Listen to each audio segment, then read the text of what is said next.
Hello বন্ধুরা, তোমরা কেমন আছো? আশা করি সবাই ভালো আছো, আমিও ভালো আছি। আমার মেয়েটাকে দেখতে পাচ্ছ, সকাল সকাল রুটি খাচ্ছে। বললাম একটু মুড়ি ভিজিয়ে খা, মুড়ি ভিজিয়ে খেলো না, সকাল সকাল পাউরুটি খাচ্ছে। এগুলো খাওয়া ভালো বলো? তোমরা কমেন্ট করে বলো এগুলো খাওয়া ভালো, যদি একটু বলো, ওকে একটু দেখাই। সকাল সকাল বলো কবেকার রুটি পাউরুটি দোকানে এনে রাখে, সেইগুলো নিয়ে খাচ্ছে। আচ্ছা, বললাম বলে আর মারলো আমাকে, দেখেছো কিরম বদমাস মেয়ে? তোমাদের মেয়েরা এরকম করে তোমাদের সাথে? কমেন্ট করে অবশ্যই জানাবে আমাকে। কিরকম গপ গপ করে খাচ্ছে দেখো।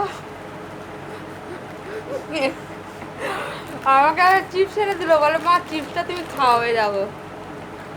আর বলছে সবটা খেও না, আমার জন্য একটু রেখে দেবে। চিন্তা করতে পারো, ওখন মুখে কোনো কথা নেই, এখন খাওয়াই ব্যস্ত। তো এখন কটা বাজে জানো? এখন 12টা বাজে। 12টার সময় সকালে টিফিন করছে। ঘুম থেকে উঠেছে 11টার সময়।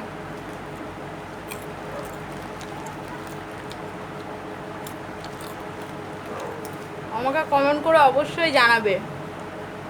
এটা আমার ফার্স্ট ব্লগ।